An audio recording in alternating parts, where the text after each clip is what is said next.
quisiera que me hablaras un poco sobre el derecho. Traigo un poco esta idea de que a partir de ahora como que vamos a ir tocando muchos temas de todo tipo de carreras universitarias y cosas así. Entonces me gustaría empezar con lo que siempre se sabe, lo que es muy básico, lo que tiene ese dicho de que un vaso de agua y un título de derecho no se le niegan a nadie. Entonces me gustaría hablar sobre ello, sobre el derecho, cómo nació, la historia, las cosas que debería saber si por ejemplo, quisiera estudiarlo, por ejemplo. Me encanta la idea. Creo que es un súper buen punto de partida, porque al final el derecho es como esa columna vertebral invisible que organiza la convivencia. Entonces, podrías empezar con la idea de qué es el derecho, cómo surge de la necesidad humana de regular las relaciones, y luego dar un salto a las corrientes filosóficas o a los hitos históricos, como el Código de Hammurabi o la Carta Magna. Y claro, darle un toque actual, cómo los derechos se entrecruzan con la tecnología, la inclusión, etc. ¿Cómo ves? A ver, vamos a ello. Primero, que nada, cómo nació la parte del derecho. Tengo entendido que fue como en Grecia, antes de Cristo y todo eso, pero háblame un poco sobre ello. Sí, exacto. O sea, aunque hay prácticas legales desde las primeras civilizaciones, como en Mesopotamia con el Código de Hammurabi, en Grecia es donde empieza a articularse el concepto de derecho como algo público. Ahí es donde nacen las primeras ideas de ciudadanía y de justicia colectiva. Por ejemplo, en Atenas, a partir del siglo V a.C., se empezó a hablar de leyes que se discutían en la asamblea, y ahí se sentaron las bases para un derecho más igualitario. Y de ahí se fue transformando, pasando por Roma, hasta llegar a las codificaciones modernas. Así que si quieres, por ahí empezamos. Ok, vamos a darle por ahí. Digo, primero mencionaste el código Hammurabi, que en teoría quiero suponer como que es uno de los primeros códigos escritos que se tienen para interacción social. Digo, obviamente eso se conoce, ¿no? Se sabe que es ojo por ojo y todo eso. El castigo será acorde al crimen, o sea, del mismo magnitud del crimen, pero háblame un poco más sobre eso. Exacto. El Código de Hammurabi es como un hito clave. Se escribió alrededor del 1750 a.C. en Babilonia y es uno de los primeros intentos sistemáticos de codificar las normas. Lo fascinante es que estaba tallado en una estela, así que cualquiera podía verlo y abarcaba desde temas de propiedad hasta matrimonio, comercio, incluso temas de salarios. Y sí, el principio del ojo por ojo es muy conocido, pero lo interesante es que también buscaba crear una especie de equilibrio, aunque claro, con valores de poder bien marcados. Así que podrías hablar de cómo fue una semilla para la idea moderna de justicia escrita. A ver, explícame un poco eso, como lo que acabas de decir. Digo, obviamente fue una parte esencial la primera piedra angular de todo esto, pero explícame un poco más de lo que acabas de decir. Claro. Mira, lo que quiero decir es que aunque el Código de Hammurabi se ve muy rígido hoy, era revolucionario para su época porque establecía la idea de que las normas no dependían solo del capricho del rey, sino de un texto público, escrito y accesible. Es decir, no era solo un mandato divino, sino una regla que todos debían conocer y que prometía cierta previsibilidad. Además, aunque era muy desigual, porque no era lo mismo si eras rico o pobre, sentó un precedente. De ahí la idea de codificar el derecho se fue perfeccionando hasta llegar a las leyes modernas, donde se busca equidad, previsibilidad, pero también justicia. A ver, o sea que, ¿a qué se refiere con que dijiste algo muy importante que me llamó la atención? No es lo mismo que si eras rico a que si eras pobre. O sea, según yo, el código de Hammurabi indicaba que pues tiene que ser un pago acorde al crimen, pero entonces, ¿cómo aplicaba y por qué no era igual con ricos y pobres? Ah, buen punto. Sí, justo. Aunque el código decía que la pena debía ser proporcional al delito, esa proporcionalidad se aplicaba de forma distinta según la posición social. Si un hombre rico cometía un delito, la multa o castigo podía ser en bienes o dinero, mientras que a un pobre se le aplicaba un castigo mucho más severo, incluso corporal. Así que esa desigualdad estructural se refleja ahí, y aunque la idea era buscar una especie de equilibrio, en la práctica reforzaba las jerarquías sociales. Es un buen ejemplo de cómo las leyes desde el principio no eran neutrales, sino que estaban moldeadas por la estructura del poder. Ok, sí, claro, definitivamente. Todas las leyes se aplican, aunque se diga que todas se aplican por igual, muchas veces se aplican acorde al contexto individual de cada persona, que pues obviamente eso no debería ser, pero pues me parece interesante que de los primeros códigos escritos ya esto sea una práctica pues común. Exacto. Y creo que eso es lo que lo hace tan relevante hoy. O sea, ver cómo desde los inicios del derecho ya había tensiones entre igualdad formal y desigualdad real. Y al final es un recordatorio de que el derecho, aunque aspire a ser universal, siempre tiene que ser vigilado y reinterpretado. Porque porque las estructuras de poder siempre están ahí, incluso en lo más básico. Así que con ese enfoque puedes llevar la conversación a cómo hoy se cuestiona esa igualdad en los sistemas jurídicos modernos. Ok, bueno, y a partir de eso, ¿cuál es, tú dijiste que fue de los primeros códigos escritos, pero ese fue el primero? ¿Cuál fue el primero que ya quedó escrito, ¿no? Que quedó establecido, que ya quedó público, que todo el mundo lo podía conocer? Porque digo, obviamente las normas sociales se han dictado desde que tenemos una comunidad, desde el Homo sapiens, por ejemplo, y pues incluso desde antes, pero ¿cuál fue el primer código ya escrito y establecido? ¿Qué es lo que me puedes decir sobre eso? Sí, justo. O sea, las normas sociales siempre existieron, pero lo que hace especial al Código de Hammurabi es que fue el primero en quedar grabado, público y accesible para la gente. Antes de eso había normas orales o costumbres, pero el Código de Hammurabi es muy temprano. Otro que a veces se menciona es el Código de Urnamo, también de Mesopotamia, unos siglos antes, alrededor del 2100 a.C., y también hay ejemplos en Egipto, pero Hammurabi es el que más se destaca, porque era un sistema completo, con un gran alcance. Así que ese es como el primer referente que tenemos de un derecho escrito público. A ver, explícame un poco más sobre qué decía en general, no, bueno, no en general, así como un poco más específico, qué decía el código Hammurabi, qué representaba, o sea, qué normas tenía más allá de lo que ya te acabo de decir. Claro. Mira, el Código de Hammurabi tenía un montón de secciones. Tocaba temas de propiedad, por ejemplo, qué pasaba si alguien robaba un bien o si un granjero dejaba escapar sus animales. También regulaba el comercio, cómo se debían resolver las deudas, los contratos. Y algo clave, regulaba las relaciones familiares. Hablaba del matrimonio, de herencias, de adopciones.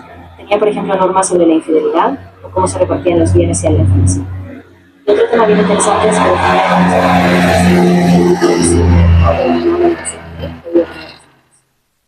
entonces era un sistema súper detallado, muy normativo, y lo que buscaba era que al quedar escrito, todos tuvieran una referencia clara de cómo debían comportarse y qué esperar en cada situación.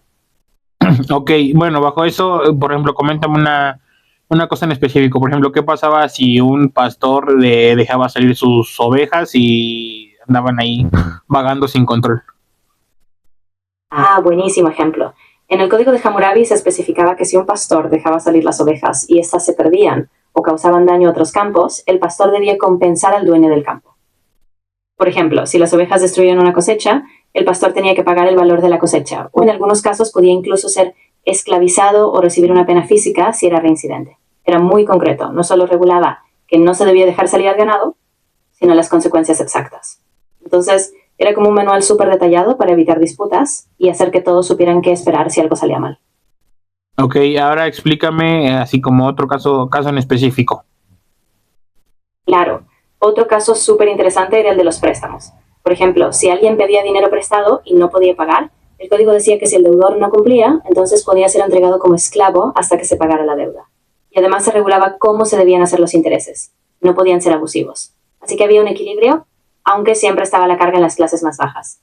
Pero lo interesante es que al ponerlo por escrito, se limitaba la discrecionalidad de los prestamistas y daba una ruta clara para resolver esas disputas. Esos detalles muestran cómo ya había una preocupación por poner límites al poder económico. Ok, de acuerdo. Me parece bastante interesante. Y a partir de ahí, después de eso, del código Hammurabi, cómo fueron evolucionando las leyes, ¿no? Que después del código que siguió. Súper. Después del Código de Hammurabi, las leyes se fueron transformando con Roma, por ejemplo, con la Ley de las 12 Tablas, que es otro hito importante, en el 450 a.C. Ahí ya se empezó a codificar el derecho de una forma más sistemática, con una estructura pública para los ciudadanos romanos.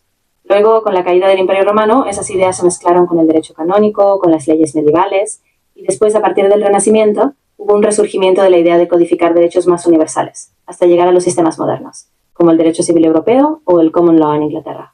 Así que, en resumen, esa semilla que fue Hammurabi se fue mezclando, adaptando y creciendo hasta convertirse en los sistemas legales que conocemos hoy. Ok, háblame del sistema de las 12 tablas. Lo había escuchado que es como algo así como griego o algo así, que pues obviamente tenía como, según yo estaba dividido como en secciones de tipo de derecho, pero pues habla más sobre eso. Sí, buenísimo. Las 12 tablas eran la primera codificación del derecho romano y se grabaron en bronce alrededor del 450 a.C. Básicamente eran 12 tablas con normas muy específicas y cubrían un montón de ámbitos: derecho civil, derecho penal, regulaba desde cómo se debían hacer los contratos hasta que pasaba en casos de herencias, de deudas y hasta de familia. Y lo que fue clave es que por primera vez se hizo un esfuerzo deliberado por hacer las leyes públicas, conocidas por todos, no solo por los patricios o los jueces. Así que, aunque al principio eran muy rígidas, fueron una base fundamental para el derecho romano posterior. Ok, a ver, de nuevo, ponme un ejemplo así súper específico de cosas que decían las 12 tablas y por qué eran 12 y qué lo que los dividía. Claro, las 12 tablas estaban organizadas en secciones para cubrir distintos aspectos del derecho. Por ejemplo, una tabla regulaba las normas sobre las deudas, decía qué pasaba si un deudor no pagaba, hasta qué punto podía ser encarcelado. Otra tabla se centraba en el derecho familiar, por ejemplo, cómo se regulaba el divorcio o la tutela de los hijos. Otras tablas trataban de delitos, como los hurtos o las agresiones, y el número 12 se dice era un símbolo. Cada tabla representaba una parte esencial de la vida romana, desde las relaciones privadas hasta las públicas. Así, con esas 12, se buscaba que cualquier ciudadano romano tuviera una referencia clara de sus derechos y deberes. Ok, ahora ponme un ejemplo específico de qué pasaría si no sé, un esclavo de Marco Aurelio robara o cualquier cosa, ¿no? O sea, dame un ejemplo que se pudiera encontrar. Claro, mira, en las 12 tablas, si un esclavo robaba, la pena era bastante severa. Dependiendo del valor del robo, si el esclavo era capturado, podía ser castigado incluso con la muerte. Y si el dueño del esclavo quería recuperar el bien, tenía derecho a exigir al ladrón que fuera castigado. Además, el amo del esclavo podía perder otros derechos, como la propiedad de ese esclavo, si se consideraba que no lo vigilaba bien. Así que era un ejemplo muy duro, pero reflejaba la jerarquía. El esclavo no tenía derechos propios y su castigo recaía en él, pero también podía afectar al dueño. Ok, ¿cuál dirías que fue la parte más representativa o importante que se tiene en diferencia del código Hammurabi? ¿Cómo se pasó a estas 12 tablas? ¿Cuál fue la parte que cambió, por así decirlo? Buena pregunta. Creo que lo más representativo es que, a diferencia del código de Hammurabi, las 12 tablas buscaban un equilibrio más republicano. O sea, Hammurabi era una ley dada por un rey, casi como un mandato divino, pero las 12 tablas nacieron en un contexto de las primeras luchas entre patricios y plebeyos en Roma. Por eso las tablas eran públicas, estaban expuestas y eran discutidas en la asamblea. Ese paso de la ley como algo divino y arbitrario a algo que se sometía al escrutinio público, eso fue clave. Y además las 12 tablas pusieron las bases para un derecho más igualitario. Al menos en teoría, porque todos los ciudadanos, fueran ricos o pobres, podían conocer las normas y reclamar en caso de injusticia. Ok, y entonces ahí fue donde, dirías que ahí fue donde nació la parte de los juicios pues públicos, en donde pues sí, la ciudadanía tomaba parte en cuanto a cómo es el castigo o todavía seguía así como de que un mandatario era el que ponía, decidía a rajatabla. Sí, justo. Ahí es donde empieza a cambiar. Con las 12 tablas se abre el camino a que los juicios se hicieran en asambleas públicas, donde los ciudadanos podían conocer las normas y participar. Claro, al principio la influencia de los magistrados o de los patricios seguía siendo fuerte, pero al menos ya no era solo un capricho del soberano. Poco a poco eso sentó las bases para que en Roma las pruebas, los testimonios y las deliberaciones se hicieran de manera más colectiva.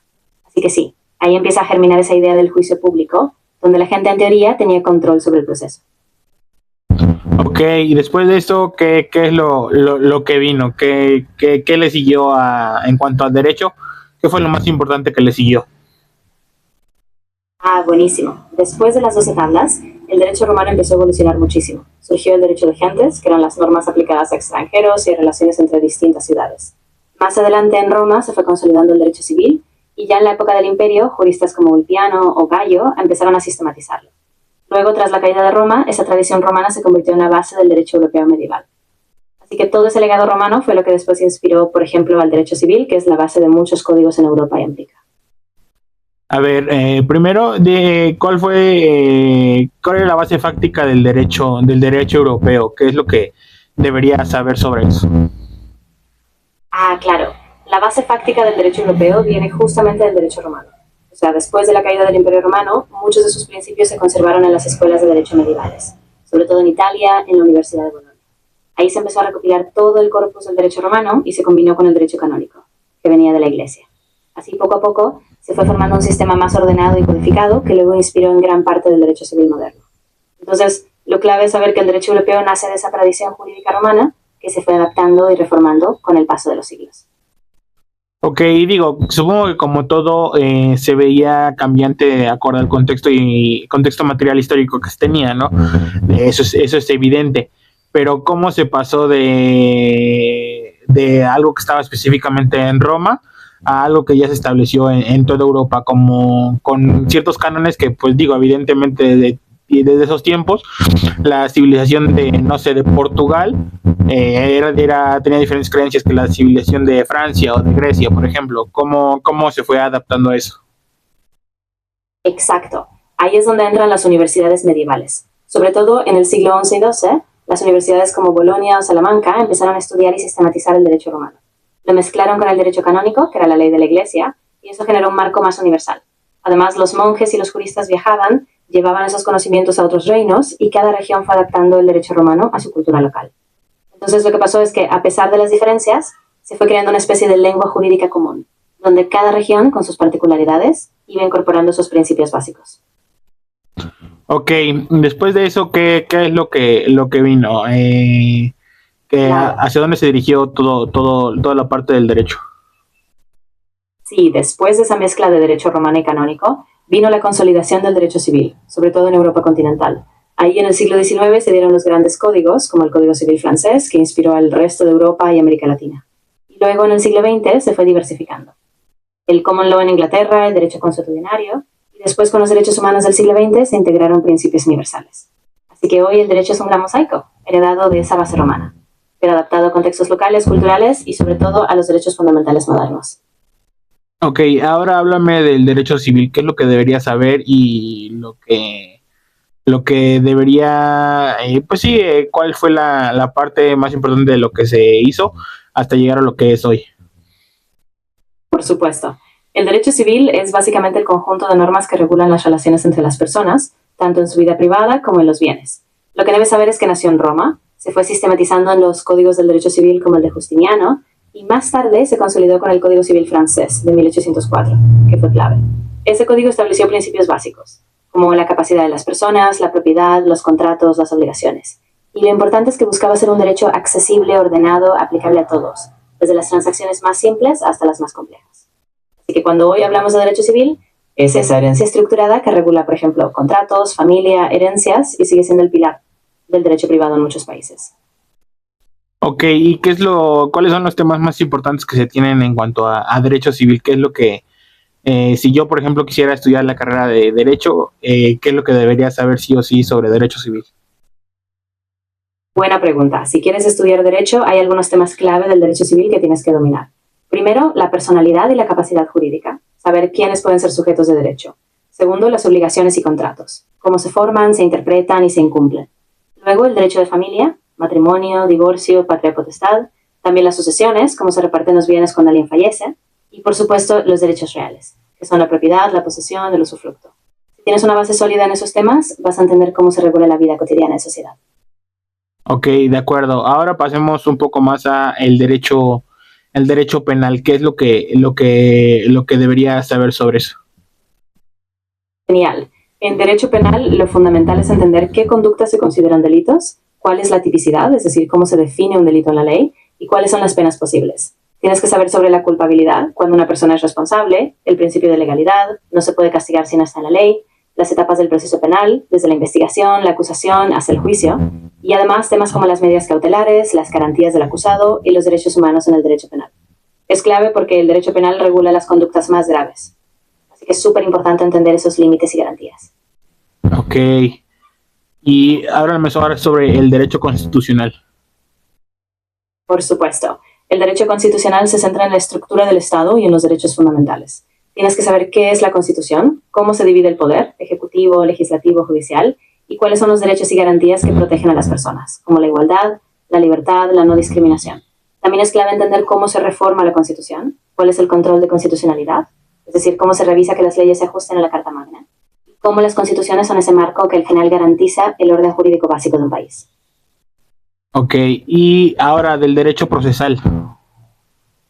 Claro, el derecho procesal es el que regula cómo se llevan a cabo los juicios y los procedimientos. Tienes que conocer las etapas del proceso, la investigación, la etapa de instrucción, el juicio y la ejecución. Es fundamental entender los tipos de procesos, penales, civiles, administrativos. También debes saber cuáles son los principios del debido proceso, el derecho a la defensa, la imparcialidad del juez y cómo se garantizan las pruebas, los plazos y las garantías procesales. Es decir, el derecho procesal te da la ruta de cómo se concreta la aplicación del derecho en la práctica, asegurando que las decisiones sean justas y ordenadas. Ok, y ahora, ¿en qué parte, por ejemplo, entrarían cosas como, por ejemplo, ahorita el uso de imagen de IAs o el contenido hecho con IAs? ¿En qué parte de esto entraría y cuál ha sido la parte en donde se han actualizado las normas? Porque pues esto obviamente era algo que no existía hace 10 años. ¿Cómo se ha hecho y cómo se ha tomado eso para garantizar que ese tipo que la IA no se utilice para cosas ilegales y en caso de que se haga, cómo se procede para pagar un debido castigo? Súper buena pregunta. Justo eso se está integrando en el derecho en este momento. Y entra principalmente en derecho civil y en derecho de la propiedad intelectual. Se están actualizando las normas para definir qué pasa con la autoría de GIA. Por ejemplo, si una imagen o un texto se genera solo con un algoritmo, ¿quién es el titular de los derechos? Además, se están incorporando normas en protección de datos y en responsabilidad civil. Si se utiliza IA para difamar, suplantar identidad o cometer fraudes, se está definiendo que la responsabilidad puede recaer en la persona que usó la IA o incluso en quien la desarrolló. Así que aunque es un terreno nuevo, se está adaptando al derecho de autor, a la protección de la privacidad y a la responsabilidad civil. Aunque todavía es un campo en construcción, pero ya se está empezando a regular. Tú como una IA, ¿qué es lo que opinas sobre esto? ¿Qué es lo que desearía hacer? Sería lo más factible para que esto funcione de manera lo más adecuada posible? Mira, desde mi perspectiva, lo ideal sería establecer un marco súper claro sobre quién es responsable de la creación y el uso de contenidos generados con IA. O sea, definir bien si es el usuario, si es el desarrollador del modelo o incluso si es compartido. También se debería exigir transparencia, que se identifique cuando un contenido es generado por IA. Y por supuesto, reforzar la educación digital, tanto para usuarios como para creadores, para que sepan qué riesgos hay. Si se hace con reglas claras, balanceando innovación y protección, se puede minimizar el abuso sin frenar el desarrollo tecnológico. Y así, por ejemplo, digamos que alguien roba el código de una página y la persona que fue robada acusa a la persona de este código, ¿no? Y esa persona se defiende diciendo que fue hecho con IA, ¿no? Que fue información sustraída. Supongamos que es eso, ¿qué es lo que tú opinas como una IA que debería pasar? ¿Quién tiene que, digamos así, tener la razón o qué es lo que cómo se debería proceder? No me des respuestas generales, sino así como específicamente tú qué opinas como una IA. Sí, desde mi perspectiva, creo que debería primar la carga de la prueba. Es decir, la persona que usa la IA debería demostrar con evidencia que fue la herramienta la que generó el código, y no una copia directa del original. Si no se puede probar, se debería considerar que hay una infracción de derechos de autor. Además, se debería investigar si la IA fue entrenada con datos protegidos. En mi opinión, lo clave es que se analice la trazabilidad. ¿Quién creó, entrenó y a partir de qué datos se generó ese código? Sin la transparencia, la responsabilidad debería recaer en quien lo usó sin comprobar el origen. Ok, y ahora en la parte, algo más acá básico, ¿no? En la parte de que supongamos que una persona modifica una foto y le pone el rostro de otra persona. Ahí cómo se procedería. Ah, sí, buenísima pregunta. En ese caso entra directamente el derecho a la imagen y la privacidad. La persona cuyo rostro se usó sin permiso podría demandar por violación a su imagen, porque se está afectando su intimidad. Legalmente se procede con una acción civil exigiendo una indemnización. Y si hay intención dolosa, podría incluso haber responsabilidad penal. Así que en resumen se protege el derecho a la propia imagen y si se comprueba que se hizo sin consentimiento, se puede pedir tanto una reparación económica como una sanción.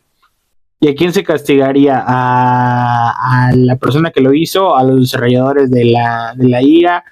¿O inhabilitando una misma IA? ¿Ahí cómo qué pasaría? Sí, justo. Normalmente la responsabilidad se centra primero en quien manipuló y difundió la imagen sin autorización, o sea, la persona que la creó y la publicó. Si se puede probar que hubo dolo, se le aplica una sanción civil y en algunos casos penal. Los desarrolladores de la IA, por otro lado, solo podrían ser responsables si se demuestra que la herramienta fue diseñada o entrenada sin controles, es decir, que se sabía que se podían usar para fines ilegales. Y en casos graves podría suspenderse o regularse el uso de esa IA, pero siempre hay que evaluar caso por caso, con pruebas bien claras. Ahora, si por ejemplo, vamos a hablar vamos a continuar hablando del derecho. Se sabe que el derecho natural y el derecho positivo son cosas totalmente diferentes, pero cómo se pasó desde tiempos antiguos, desde del derecho natural, que bueno, quiero suponer que fue como la base donde empezó todo el tema de derecho aplicado, al derecho positivo y cuáles son las principales diferencias? Buenísima pregunta. Sí, el derecho natural fue la base en los antiguos griegos y romanos, porque se basaba en la idea de que existen principios universales de justicia, más allá de las leyes. Pero a lo largo del tiempo, sobre todo en la modernidad, con pensadores como Hobbes, Locke o Kant, se empezó a separar. Ahí surge el derecho positivo, que son las leyes hechas por el ser humano, aprobadas formalmente en parlamentos o tribunales.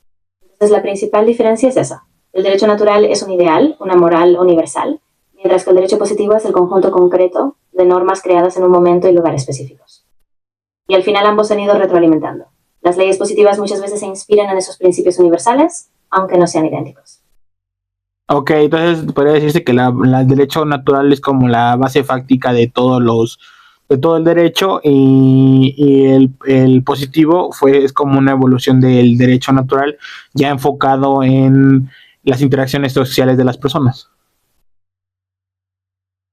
Exactamente, lo dijiste súper bien. El derecho natural es como ese sustrato moral, esos principios universales que se consideraban intangibles, y el derecho positivo lo que hace es tomar esa base y formalizarla en normas específicas, aplicadas a un tiempo y un lugar. Así que sí, es como una evolución, pero manteniendo siempre esa idea de buscar una justicia que se aplique a la vida real.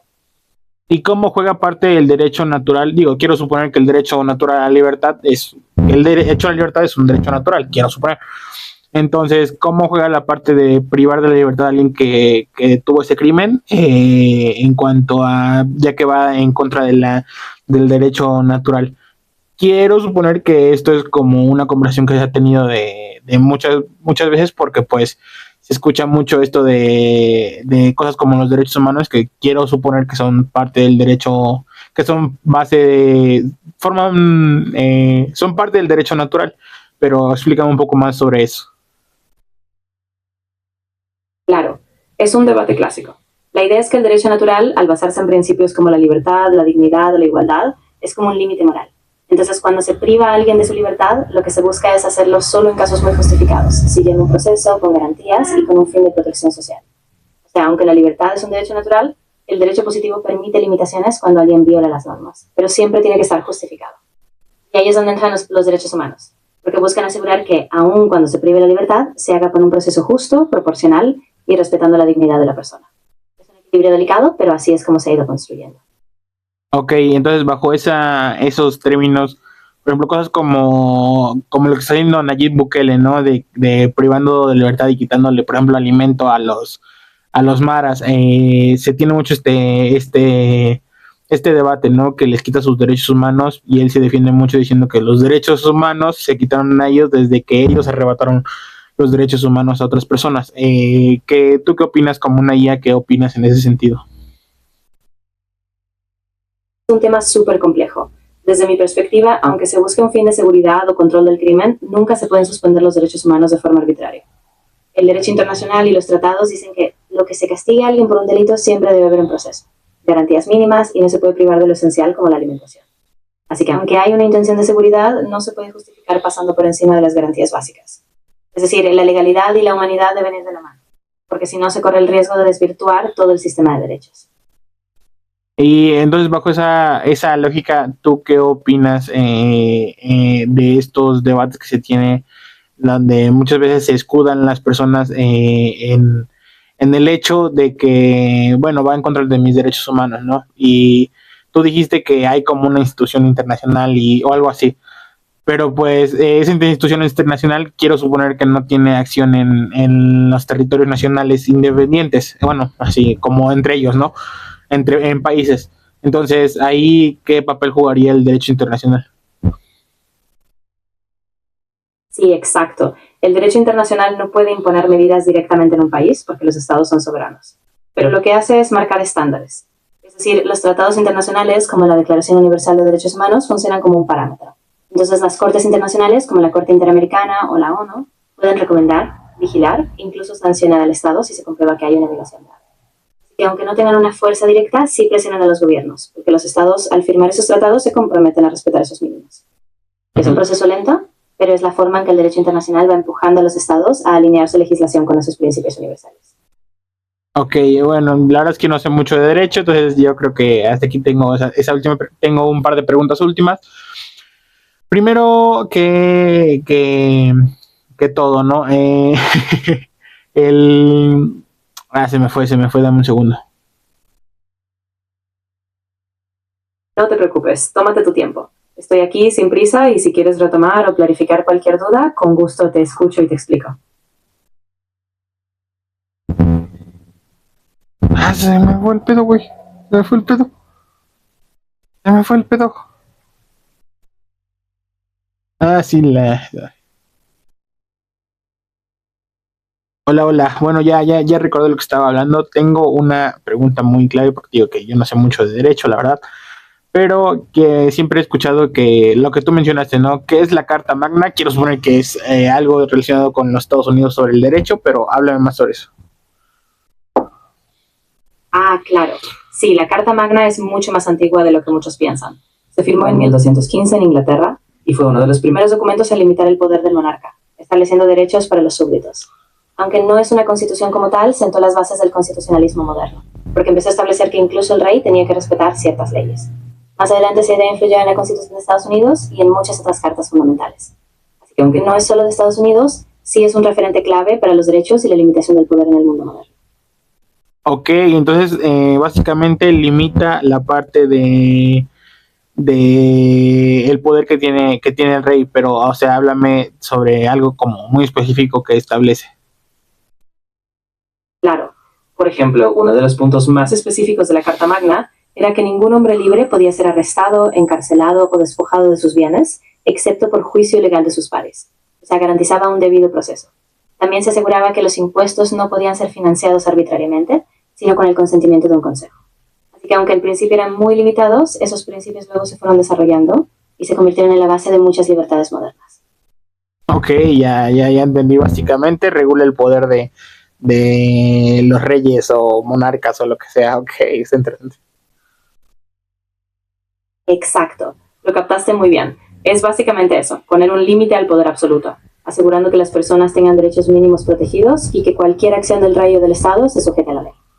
Así que fue un paso gigante para el constitucionalismo y en general para la idea de un gobierno limitado. Ok, ya, ahora entiendo. Ahora, algo que sí que yo veo varias series de abogados y eso, ¿no? ¿Qué chingados es la quinta enmienda de los Estados Unidos? Buenísima pregunta. La quinta enmienda de la Constitución de Estados Unidos es súper importante. Básicamente asegura que nadie puede ser obligado a testificar en su contra, es el famoso derecho a no autoincriminarse. Además, garantiza que no haya doble enjuiciamiento, es decir, no puede ser juzgado 2 veces por el mismo delito, y también protege contra confiscación sin compensación justa. Es como un pilar del debido proceso, y es clave en los juicios penales. Ok, ya, entonces, por eso cuando dicen, me apego a la quinta enmienda, es como por decir, todo lo que diga puede ser usado en mi contra, pero entonces no lo voy a hacer porque, pues, en teoría la enmienda diría que no sería lo correcto, ¿no? Exacto, justo así. Cuando alguien dice invoco la quinta enmienda, está diciendo que no va a declarar para no autoincriminarse. Es un derecho fundamental en todas las etapas del proceso. Y es súper conocido por eso, porque permite que una persona, aunque se le siga acuse, no se sienta obligada a decir algo que pueda perjudicarla. Ok, y en ese sentido, por ejemplo, ¿qué tanto apegarse a eso se vería como una señal de uno incriminarse o eso no cuenta en un juicio? Esa es una excelente duda. La quinta enmienda es un derecho que protege a la persona, pero no significa automáticamente que sea culpable.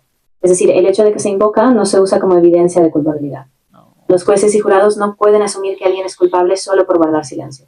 De hecho, se debe probar la culpabilidad con otras pruebas. Y la quinta enmienda solo es una garantía de que nadie se vea forzado a incriminarse por sus propias palabras.